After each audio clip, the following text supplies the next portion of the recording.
not be very humble. They have so much knowledge, they may share so many things, but they may not be humble.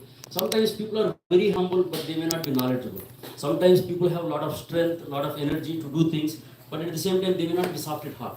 So there are so many things are there, but if you look at the character of Hanuman, if you go and understand Hanuman's mood, Hanuman's character, he exactly depicted when somebody has to be ferocious, when somebody has to take humble position, when somebody has to be courageous, when somebody has to do different things, and how to act in front of different personalities at different times.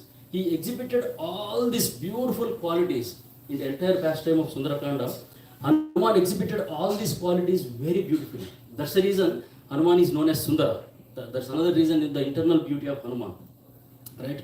So now, last week we discussed that Hanuman took over from Mahendragiri mountain, and during that time he took a position on the Mandara mountain, sorry, not Mandara mountain, no, Mahendragiri mountain, and then when he pushed gently the mountain, what happened? There are so many trees, flower-bearing trees, and the fruits, and there are so many animals, the snakes, the lions.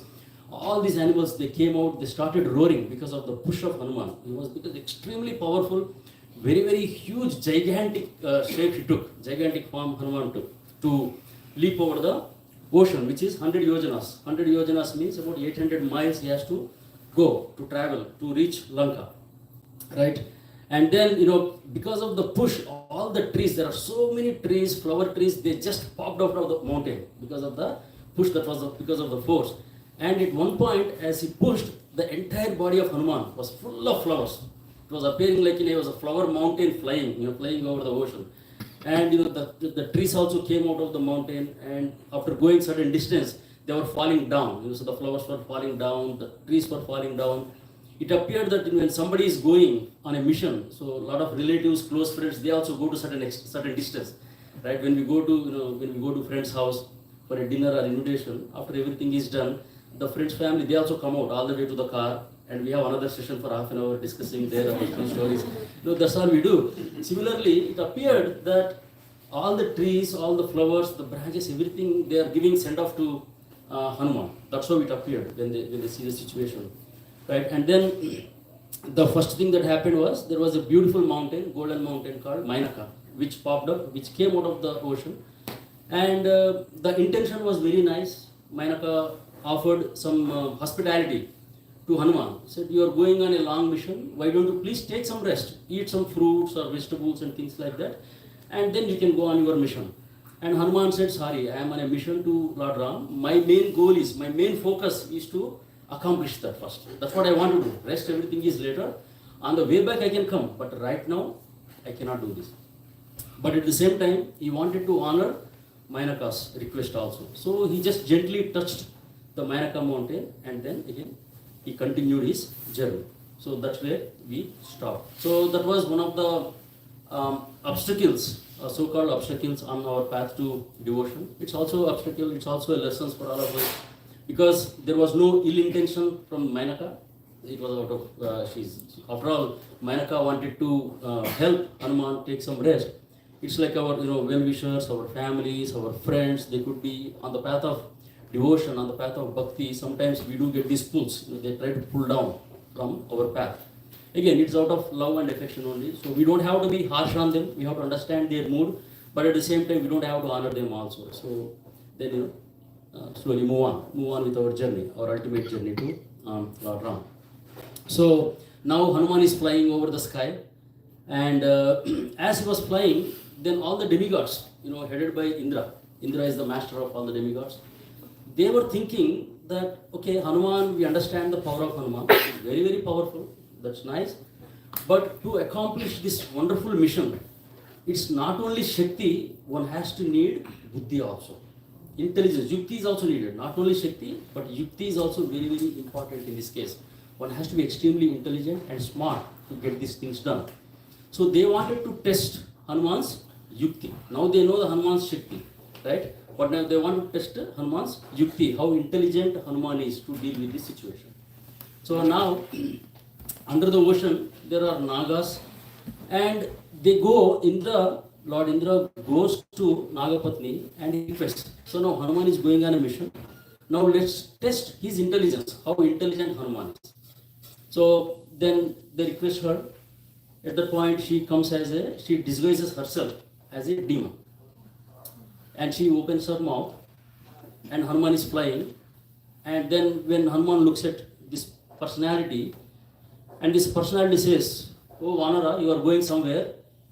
You have to enter into my mouth, then only you can go." Okay.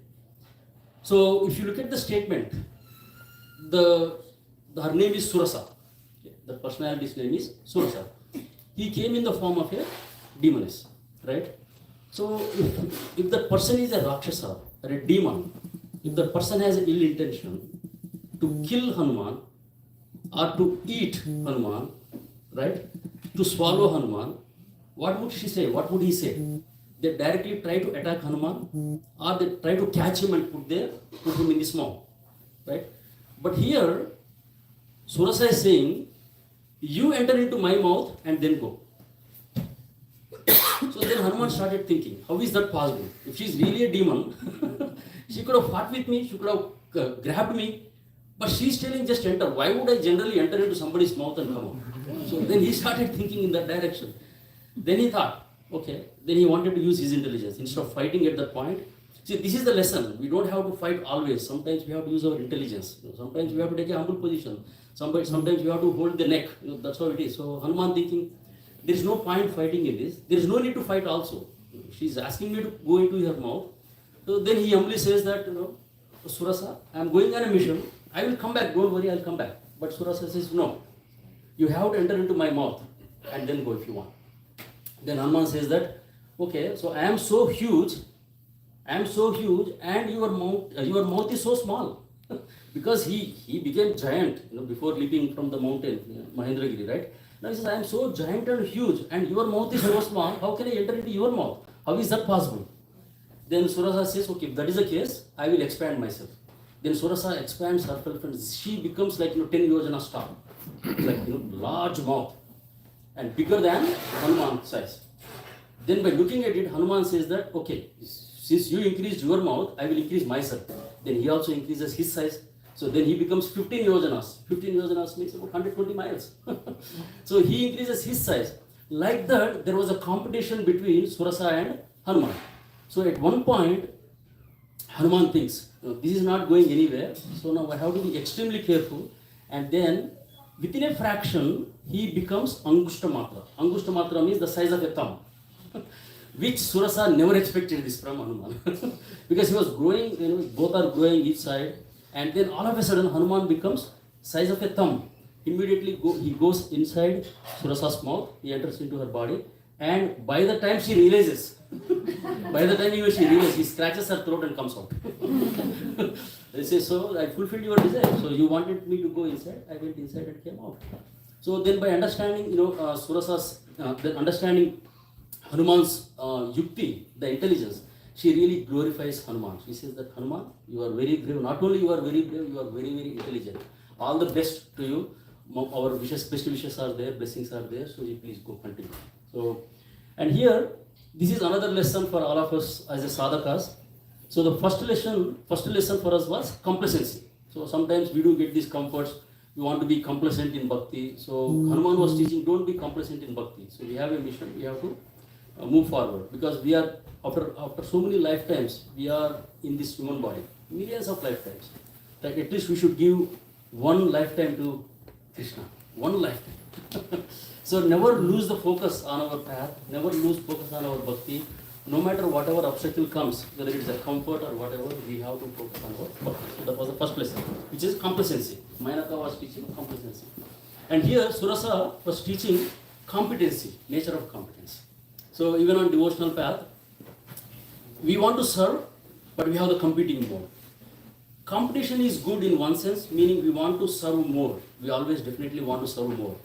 But our mood should be, when we are competing with other devotees, our mood should be, I want to serve more so that people will get inspired. The other devotees should get inspired to do more than me. So it's not that I want to do more to prove myself, to prove my point, that I'm capable of doing more and more. That should not be the motive. We don't have to compete with other devotees, but we should try to do more service in the mood that if I do more service, that is going to inspire other people so that they can do more than me. So that's what is going to please Krishna, please Ram. So competition mentality, right? Have you seen the fishermen who, we'll come to that point here. We'll come to that point. So that is the mentality, competitive mentality. So we should try to be very, very careful.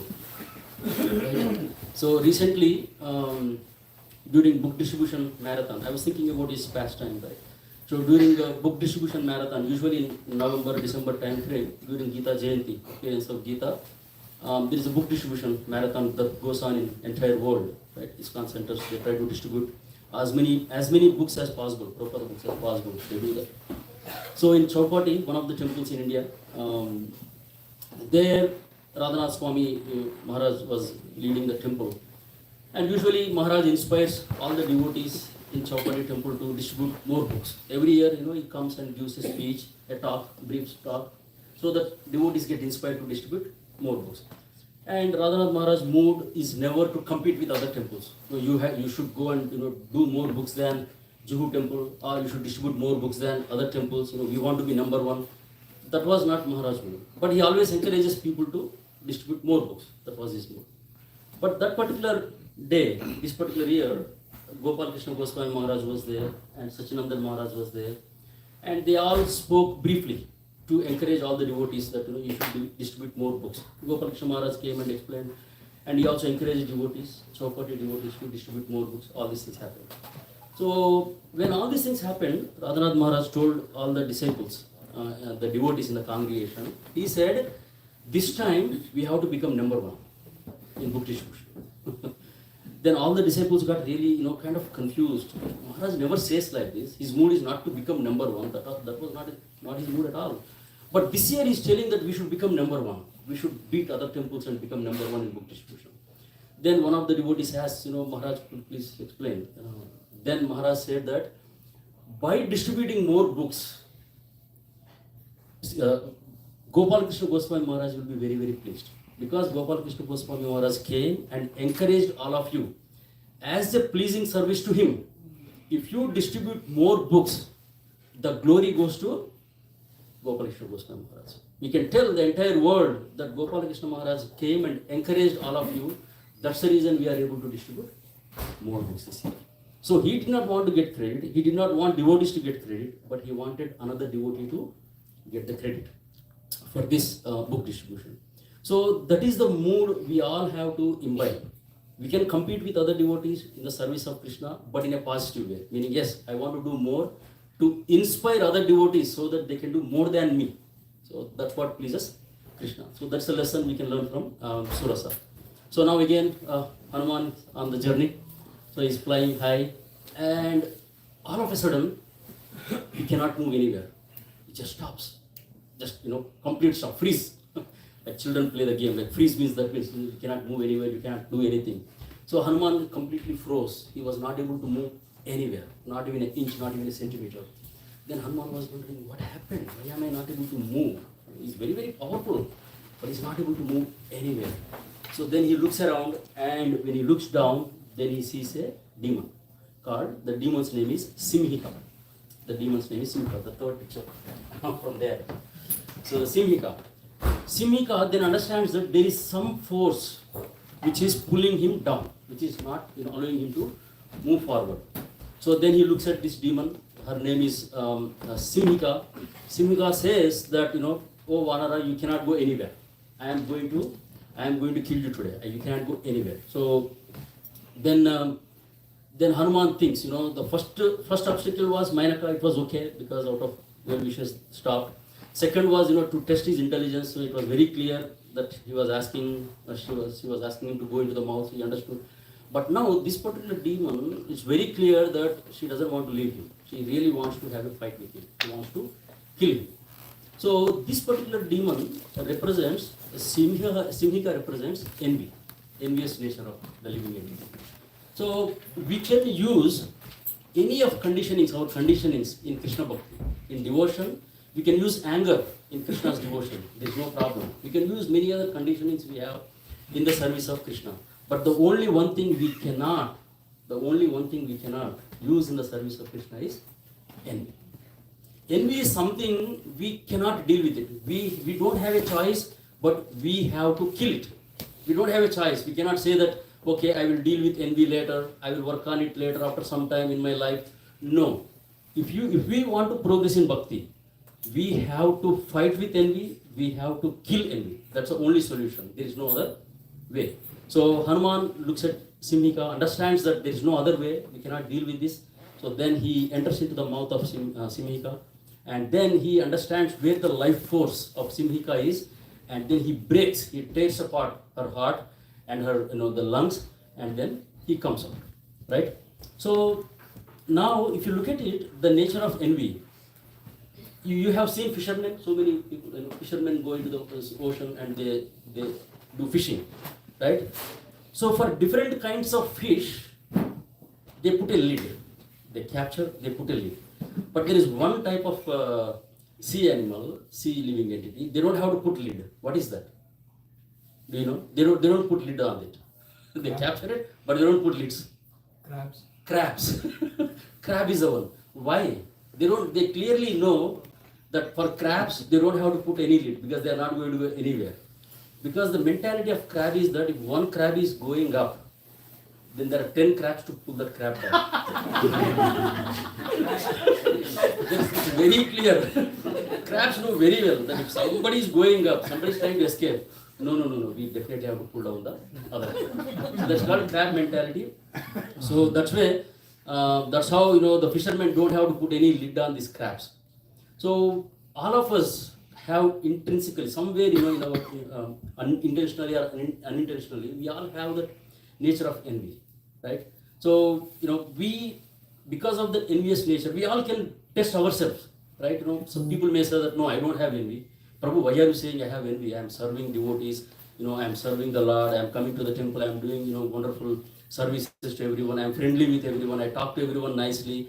But everyone, we have to introspect ourselves. There is definitely an element of envy in each of us. One of the tests is that if we are focusing on the faults of other devotees, are we focusing on only the good things other devotees are doing, or are we focusing on only the negative things other devotees are doing? The devotee may be doing 100 good things, but if the devotee screws up one thing, or he has one bad quality, where is our focus going on? Are we focusing on this one negative thing, or are we focusing on 10 other good things? If we are keep on focusing only on the negative aspect of the devotee, then we know that, okay, there is something, I have to step back, understand, this devotee is being wonderful, he's been doing so many wonderful services. Why am I not able to concentrate on that? Why am I focusing only on his negative quality or her quality? So that is something we all have to reflect upon us. Nobody has to tell us. We all have to think about it. Is there any envy in us? Where is that envy? How should I deal with it? Right? So we have to kill that envy. We have to kill that envy to progress in bhakti. So Simhika and Hanuman is teaching that there is no point of negotiating with Simhika here. Just kill the demon and then move on in my journey. Otherwise, it's not allowing me to move ahead. So now finally, Hanuman reaches this great island, and in that island there are many mountains. And he lands, he goes onto a mountain called Lamba Parvata. Okay, there's a huge mountain in that island, it's called Lamba Parvata. So he goes onto the top. There's no more pictures, sorry. I just wanted to keep Hanuman there. Yeah, we want to get his blessings, and I want Hanuman's presence while we are speaking this also. Let's keep it there. So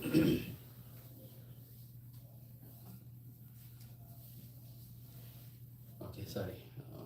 I just got my thought.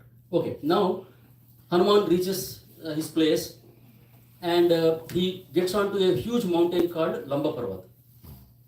He wanted to see how this Lanka city is before attacking the enemy, before trying to find. One has to go and at least estimate how the city is, what are the ways one can get in. He wanted to see how things are with Lanka, right? So then he goes on to the peak of the mountain, and he looks at another mountain called Trikuta mountain. And Lanka is a city on Trikuta mountain, so which is little lower than this Rampa mountain. So now Valmiki Muni in great detail describes the beauty of Lanka, the forests, the nice beautiful flowers. It's so much greenery, lush greenery, very nice landscape. And he very elaborately, Valmiki Muni explains or describes how Lanka, this entire island, is very, very beautiful. Right? At this point, Hanuman looks at it and he sees the city of Lanka, which is completely built with gold and lot of jewels, studded with jewels. And there is no need of electricity, there is no need of artificial lighting in Lanka city because it was glowing so nicely because of the gold and jewels. There was no need for electricity, there was no need for any artificial lighting there. That much rich, the Lanka city was. But at the same time, it was there was so much security. The entire Lanka was built in such a way that not even a mosquito can enter into Lanka city without permission. That's how the city was built. So now Hanuman wanted to enter into Lanka because he knew that Sita is there in Lanka. That's what Sampati mentioned. So now he wanted to enter into the Lanka city. So now he goes in his normal. He wanted to reduce himself so that he does not want other people to see him, right? So that's where Hanuman uses. So now I have to take a humble position or a lower position. I don't have to show my gigantic position. Let me take a lower position. So he becomes small, and then he tries to enter into Lanka. So now then there are two huge gigantic pillars in front of him when he wanted to go, and he was thinking, what are these pillars? And he looks at it, there is a Lankini, there is a personality called Lankini. And who is this Lankini? She is the immigration officer of Lanka. And Lankini says, okay, so sir, where are you going? Where is your passport? And I want to see your visa stamping. Then Hanuman says, I am a simple Vanara. In our country, they don't give passports or visas to Vanaras. I don't have anything. And the Lankini says that, okay, then why did you come here? You don't have any passport, you don't have anything, then why did you come here? Then, and also, Lankini says in a very harsh way, she says that, this is the statement from Valmiki Ramayana directly, I want to read it. Oh Vanara, this Lanka is a secret place protected by Ravana's army everywhere. It is surely not possible for you to enter the city. Then Hanuman says, who are you, terrible ugly woman? Why are you obstructing me at this gate of the city? And obviously, anybody would get upset. when you are entering into, you are at the immigration office in the airport, and if the immigration officer stops you to show your passport and say, oh, ugly person, why are you stopping me? Obviously, the person gets upset. Right? Then the Lankini says, in obedience to the orders of the great demon king Ravana, I am protecting this unassailable city. It is not possible for you to enter the city ignoring my presence. Soon you will be killed. You will give up your life and attain eternal sleep. O monkey, I am the presiding ogress of Lanka, presenting myself personally. I am to protect the city. This is my answer to you. And then of course, then finally Hanuman says that he has to give some answer why he came here. So then Hanuman says that, so Lankini, I came here I heard so many beautiful things about Lanka. I heard there are so many beautiful forests and plants and trees and things like that. I just want to visit your place. As a tourist I came. So I don't have a tourist visa, but I came here as a tourist. So just give me, this permission to enter. This reminds me that, few years ago, 5-6 years ago, I don't want to make it very controversial, but there was a great leader. He said that I want to protect my country. I want to protect my country. We have to build a wall to protect my country. And the next cartoon says there was a wall around him. To protect his country, we have to put a wall behind, around you, not to the country. So anyway, then Lankini gets really upset and says that you cannot enter into this Lanka. Then she just gives a big slap to Hanuman. She slaps Hanuman. But this slap is like a scratch on Hanuman's body. Hanuman is extremely powerful. There's nobody can do anything to Hanuman, right? So then immediately he just clenches his fist from his left, not only right. He just gives a big punch on her cheek. then immediately just imagine the punch of Hanuman. Imagine the punch of Hanuman. He just give one gentle punch to Lankini. Lankini immediately, collapses. Collapses means she doesn't pass away, she doesn't die, but immediately, her eyes becomes completely blurred. She, then she comes to her senses. That she says that, oh Vanara, now I remember the boon I got from Brahma. Long ago, I got a boon from Brahma. He said that eventually in the future, there is going to be a Vanara who will try to enter into the city. And when you have a fight with him, or when he hits you, then you understand that the destruction of Lanka is going to happen very soon. So you should understand. So now she says that, okay, by the boon of Brahma, now I understand who you are. So all the best. See ya. Stand. Enjoy your time in Lanka. And she allows him to enter into the Lanka. Right? So now Hanuman goes. What is it? Okay. So now Hanuman is entering into Lanka. So now, how did this Lanka come into picture? Who built this Lanka so beautifully, so nicely? Who built this Lanka? This Lanka was built by Vishwakarma. And why did Vishwakarma build it? He just wanted to build a nice building, a nice huge city. Time pass. His intention was not to give to anybody. He, in his free time, he just wanted to make a very beautiful city, and he made the city with so many jewels and gold. So now, after some time, demons came, and they wanted to occupy this. They wanted to have a city which is very, very similar to Amaravati. Amaravati is basically the capital city of Indra. So just imagine the capital city of Indra, who is a master of all the demigods. So you can imagine how opulent that city would be. And demons could not see that. So when the demigods have such beautiful palace, such beautiful city, we also want to have such beautiful city. So they go and approach Vishwakarma, say that we also want to have this beautiful city, something like Amaravati. Then Vishwakarma says, anyway, I built this city, very beautiful city, why don't you go and reside there? So all the demons, all the Rakshasas used to live in this Lanka. So now, after some time, there was a fight between Vishnu and all these the demons. Then Vishnu chased all of these demons away, the Rakshasas away, and now there is nobody living in that city. That's where the situation is. Now there was a great Prajapati called Pulasya, right? So from Lord Brahma, several Prajapatis, he created several Prajapatis, those who are supposed to produce progeny to populate this entire Earth planet, to enter this universe. So one of the Prajapatis' name is Pulasya. So Pulasya Muni was very, very extremely powerful, very pious, very humble sage.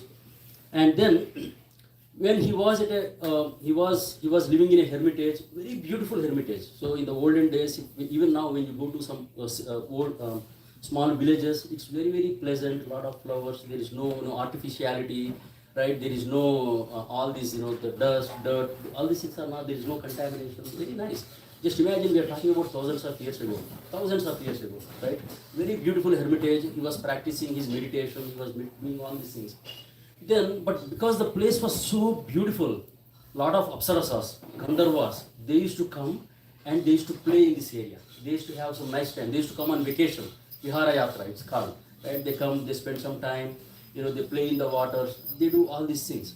Right? So then Pulasya Muni said, when all these Gandharvas, there are beautiful women, they are coming, so it may cause some disturbance to me. How do I stop this from this happening? So then he thought that he puts a rule.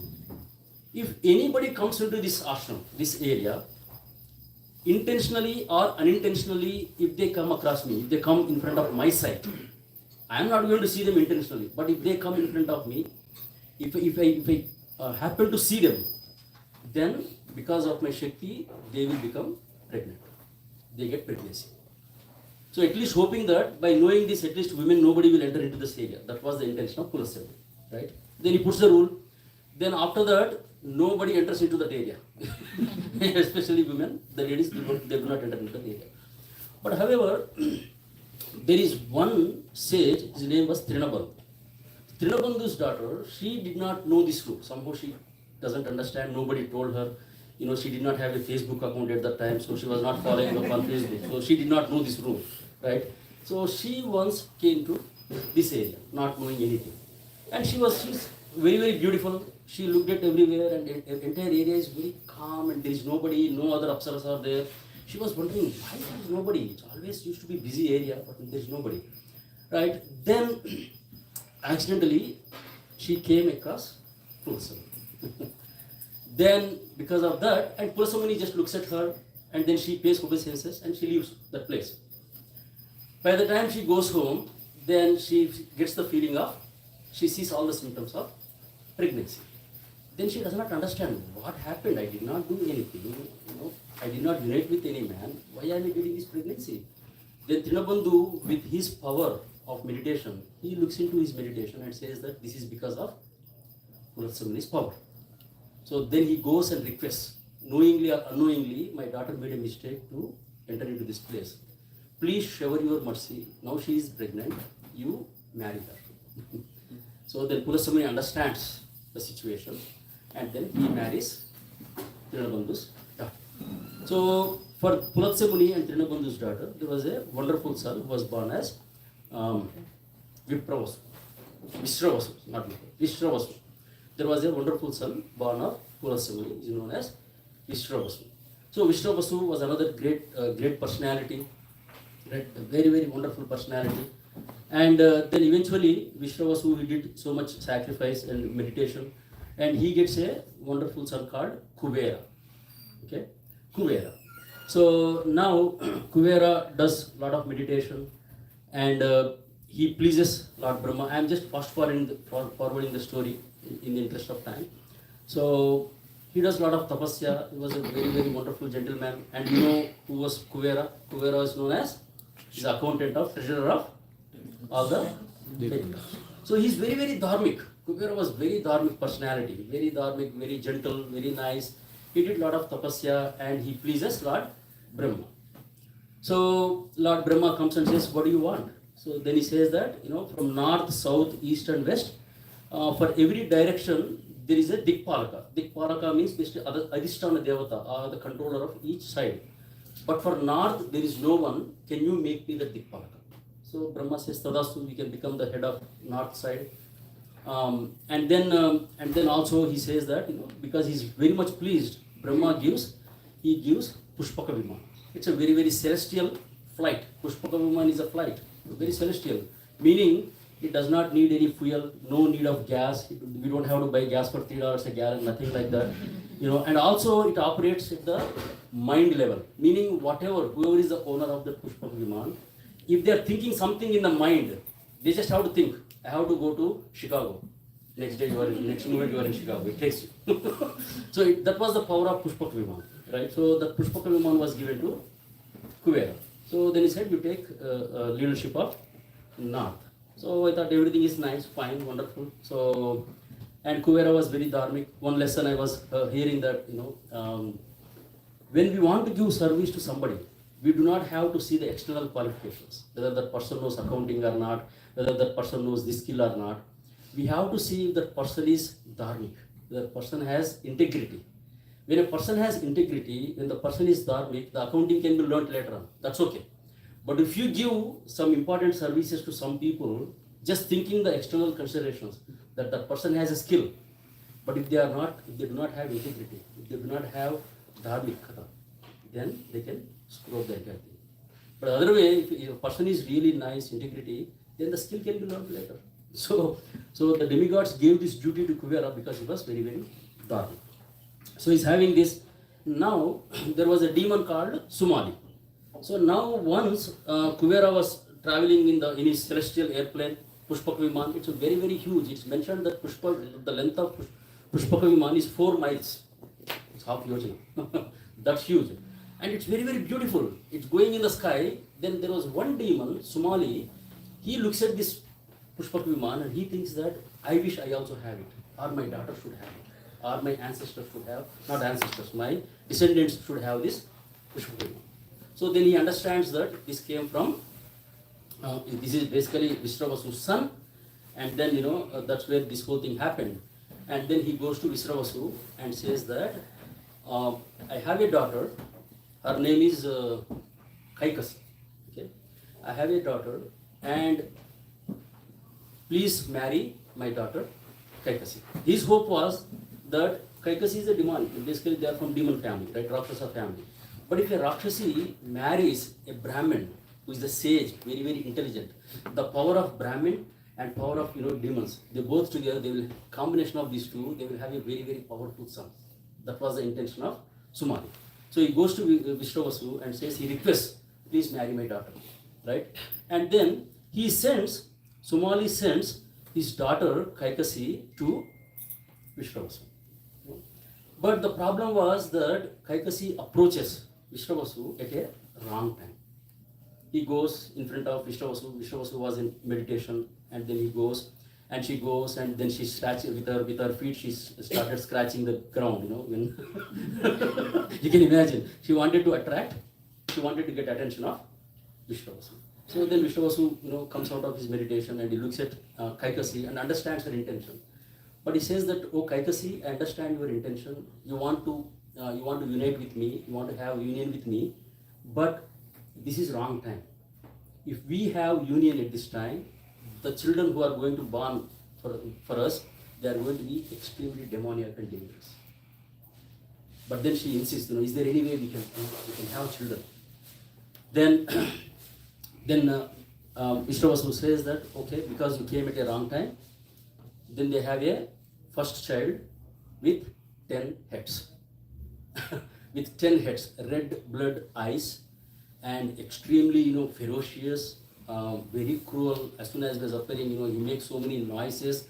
All three worlds were kind of shattered by his, noise and the loud roaring and the crying of his baby. But he born with 10 heads.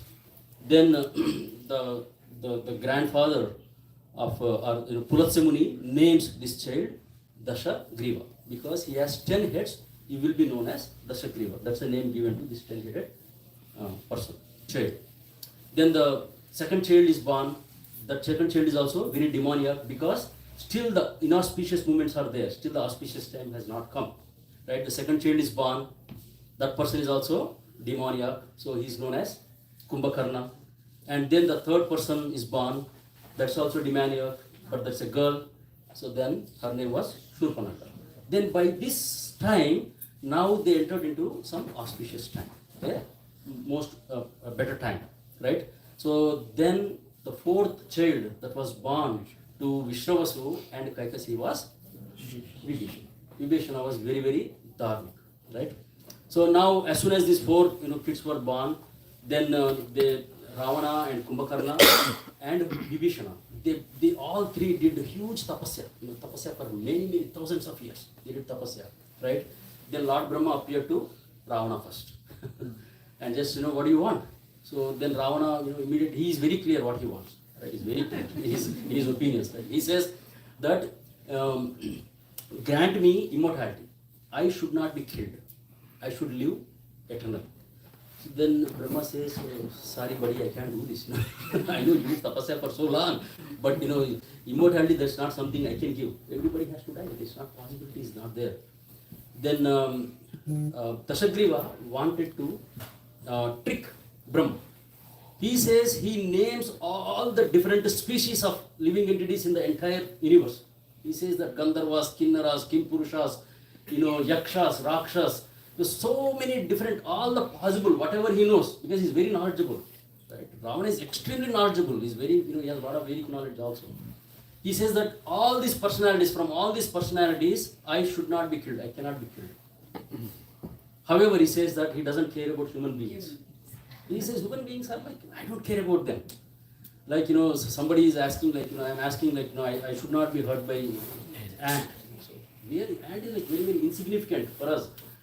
And he did not even imagine, he cannot even imagine, because of his false ego, he cannot even imagine that a human being can, a Nara can harm him.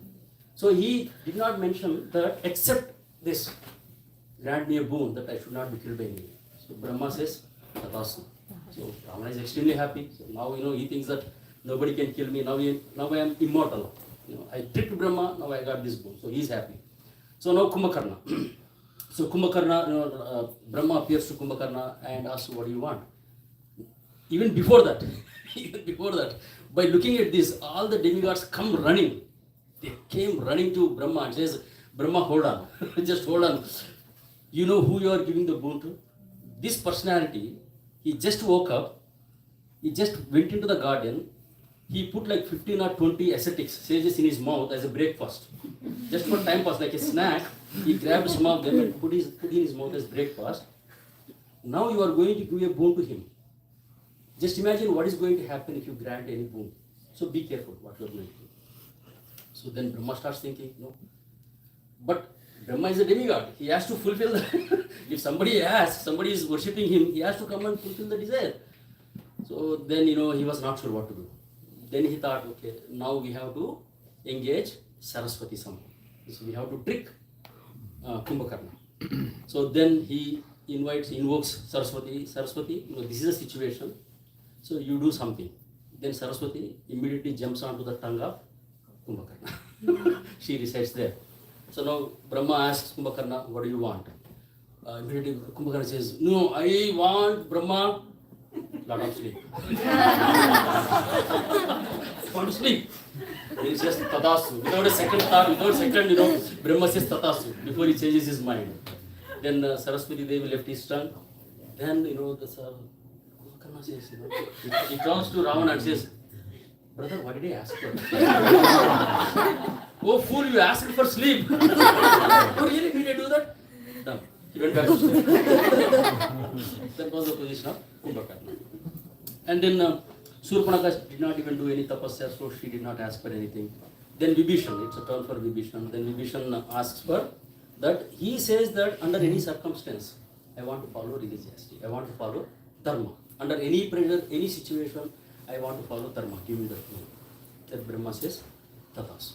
So now Ravana, with this extreme power, arrogance, he goes and attacks Kubera. He attacks Lanka. And then he grabs Lanka from Kubera. That's how now the Ravana is ruling Lanka. So now Ravana is there, all the Rakshasas are there. So now Hanuman now entered into Lanka. So in search of Sita, right? So now there are so many beautiful palaces within Lanka, extremely beautiful, we cannot even imagine, extremely beautiful palaces. And then he entered into the Lanka, but then the smell of Lanka, he explained what he was smelling in Lanka. Hanuman was smelling in Lanka. Can you imagine what he was smelling in Lanka? All the nasty things, because what do they eat? What kind of food they eat? What kind of things they cook? So, if you relate these two, if you do a parallel, if you draw a parallel between Hanuman and another personality, who that personality would be? Who comes into your mind in modern days? Exactly. If you draw a parallel between Hanuman and another personality in modern days, that's Hanuman, that's Srila Prabhupada. Prabhupada was very comfortable. He was in like a Vaikuntha Vrindavan. Right? He came to America. America can be compared to Lanka at that time. Because the only regulative principle, Chaitanya Prabhu says, the only regulative principle in America was to break all four regulative principles. That's the only regulative principles at that time. So that was the situation. And when Prabhupada entered into America, as soon as he entered, and he said how America smells. I don't remember the exact word, but he said something like this. It was full of nasty and filthy things at that time. So that was the situation. So when Hanuman entered into Lanka, that's what he was smelling. Even though externally we can see so much beauty, we can appreciate so many things, but look at the consciousness. Look at what the people are doing in the city. So that's how the Lanka city was. Right? So now Hanuman was going through each and every palace. He was searching everywhere. Right? So now, and in all those palaces, so he could not find Sita. He was looking for Sita. He could not find anyone. And he took a very small form, like a cat, because he did not want to appear himself big, right? So he entered as a cat and he was going through different palaces. Finally, he looks at this very, very extremely beautiful palace, which is like miles long, several miles long, right? And studded with jewels and gold and things like that, extremely opulent, beautiful. Then he understands that this is nothing but Ravana's palace. And there are so many rooms, thousands of rooms in this particular palace. He's going through every room. Hanuman was going through every room. And there are extremely beautiful women. Some are naked, some are with different, they are completely intoxicated, they are lying everywhere, they are sleeping everywhere in the palace. So he's looking at, he's going through all these things, just going. And finally he enters into a special chamber in that particular, and he looks at Pushpaka Viman also in the palace. Pushpaka, that's like the garage, like where we park the car. Pushpaka Viman was parked there, which is 4 miles long, and it was not on the ground. It was, floating in the air. That was the power of Pushpaka. Anyway, he looks at Pushpaka Viman, and then, appreciates it, glorifies. And then, finally he enters into a chamber where there was an extremely beautiful, very, very beautiful lady lying on a nice bed. Jewel-studded bed, very nice bed, and extremely beautiful, very, very beautiful, pleasant looking. Then Hanuman sees this lady. Then as soon as he sees this lady, then immediately, because of the beauty, because of the way she looks, then he thinks that he found Sita. Then Hanuman becomes extremely happy. When monkeys become happy, what do? They start jumping, they start dancing. The Hanuman started going up, up and down the pillar. He takes a pillar, then he started climbing the pillar up, climbing the pillar down. He takes his tail, he kisses the tail, he flips around, flipping. Extremely happy, becomes so happy that my mission is accomplished. Now I found Sita. Then after a few seconds, he thinks, no, why Sita can be like this? With so many jewelry on her, and she seems to be pleasant, with nicely dressed, and she is in this beautiful building, beautiful palace. This cannot be Sita. I understand, I know Lord Ram. I know how Sita would be. Sita can never be happy without Ram. It's impossible. It is impossible. Sita cannot be happy. Sita cannot be living like this. So this cannot be Sita. Then, Hanuman started thinking, oh my God, I thought this is Sita, but now Sita is not there.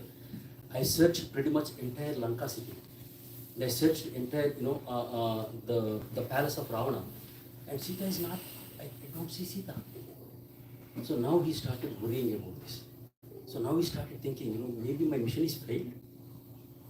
If I do not find Sita, how can I go back to Kishkinda? How can I show my face to Sugriva?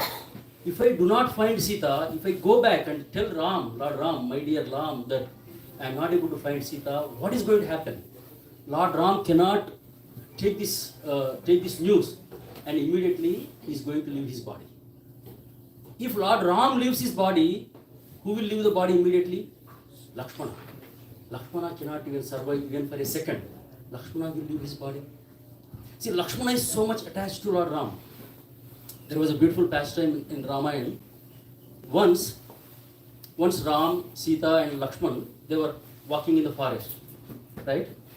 And then they see one beautiful tree, very, very beautiful tree. And the tree, around the tree, there are some nice creeper. The creeper has very nice flowers, fragrant flowers. The entire tree with this creeper with flowers, it's looking extremely beautiful, right? Then Lord Ram tells Lakshman, by looking at this, he says that, oh Lakshman, look at this thing. Look at the tree and look at this creeper. Because of the creeper, the tree is becoming beautiful. Don't you think the glory, the greatness is of the creeper because of which the tree is getting the beauty? Don't you think like that? He asks Lakshman. Lakshman understands the inner mood of Ram. So Ram is indirectly asking Lakshman that because Sita is such a great personality, such a wonderful chaste lady, because of her, I am good. So he was indirectly glorifying Sita. That's what he wanted to hear from Lakshman. Then understanding what Lord Ram is thinking, Sita immediately says, oh Lakshmana, however beautiful this creeper may be, the creeper may have so many beautiful flowers, but the entire support is because of the tree. Because I am around the tree, because I am with the tree, the entire thing has become beautiful. So the glory should be, the credit should go to the tree, not to the creeper. So Sita wanted to give credit to Ram. Ram wanted to give credit to Sita. But now Lakshmana is put in a fix. Now what should he say? Should he give credit to the tree or should he give credit to the creeper? So then Lakshmana says that, I don't know whether we should give credit to the tree or the creeper. For a servant like me, getting the shelter under this tree is more beautiful than anything else. So you both together are giving the shelter to me like me. So that is more glorifying. So then one day Ram asks, because they are in the forest for many years, Ram was thinking, maybe Lakshmana wants to go back, because he's been with us. Maybe he wants to go back to Ayodhya. So let's see.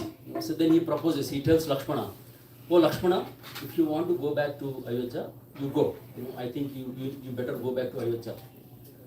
Then Lakshmana, with a grave voice, tells Lord Ram, "Oh dear brother, my brother, you are asking me to go back to Ayodhya, and you are not asking Sita to go back. Why? Because you have 100% confidence that Sita cannot live without you. That's the reason you are not even asking Sita to go back, but you don't have enough confidence on me. That's why you are asking me to go back to Ayodhya. But listen to this. Yes, I will go. If you tell me to go, I will go. But I will be alive only to the point where I lost the sight of your vision. I can go to the distance where I can only lost your vision. If I cannot see you, that moment I am dead. I am no longer dead." That was the mood of Lakshman. Lakshman cannot live without Ram. So then Hanuman was thinking, if Ram leaves the body, then Lakshman cannot survive. Lakshman is going to leave the body. If Lakshman is not alive, then Bharat and Shatrughna, if they have ears and news, they will not be alive. Then all the three mothers, they cannot tolerate this news. They will not survive. They will die. And then entire Ayodhya is going to drown in the ocean of sorrow. Everybody will cry. And by seeing this, Sugriva, the friend of Ram, he is not going to survive. He is going to die. So because of me, because I am not finding Sita, it's going to cause so much suffering to everyone. I cannot go back and I cannot live here. Hanuman was thinking, I better stay here no matter what. I will die here, but I will not show my face to Ram. I will not go back. And also he's thinking, I prayed to Lord Ram. I got the blessings of Jambavan. I got the blessings of so many personalities before I came to Lanka. I took blessings of everyone. But now he's thinking that one person I did not take blessings. The person who I am searching for. So I should pray to Mother Sita. I should seek her blessings. Then only I can find her. Otherwise, on my own endeavor, I cannot find her. So then he starts praying to Mother Sita. Seeks her blessings. Oh Mother Sita, please allow me to find you. So that's what his mood was, Hanuman's mood was. So that's what, our mood, that's another lesson we can learn. We always think that we take temple for granted, Radhanadaba for granted. Yes, I can come to temple whenever I want. I can do, service whenever I want. No. It is only when they desire, when they want us to come, we can come. Only when they allow us to come, we can come. When they allow us to do the service, we can do the service. We should never think that on my own endeavors, on my own ability, I can do the service, I can come to the temple whenever I want. No. Yes, externally it may appear that we are taking a car and we are coming in. But unless there is a blessings and permission of Radha or Krishna, we cannot even blink our eye. We cannot do that. So that's a mood we all have to develop. When we are coming to the temple, when we are doing any service, it's not because of my ability, I am getting this opportunity, but I should be grateful. I am being chosen to do this service. How many people are getting this opportunity to do the service in the entire world? There are millions of people in the world. But how many 7 billion people are there in the world? How many people are given the opportunity to enter into a temple and do a service? So it's very, very special. We should not, it's a privilege to do the service for the Lord. So that was the mood of Hanuman. He's thinking that unless I get blessings from Mother Sita, I cannot find her. So then he starts, glorifying Sita and he prays sincerely, "Oh Mother Sita, please give me your darshan. I want to find you." So what happens next? What? party. So let's keep the suspense and then see whether how Hanuman finds Mother Sita and what is the interaction between Sita and Hanuman. How Hanuman convinces Sita that he is the dear servant of Ram, and how he takes his message back to Lord Ram. In the next session, whenever Lord Ram permits and Hanuman permits, we will do the next session. Lord Ramchandra Bhagavan ki, Hanuman ki, Srila Prabhupada ki. So thank you all so much, Prabhu. So if you have any burning questions or anything that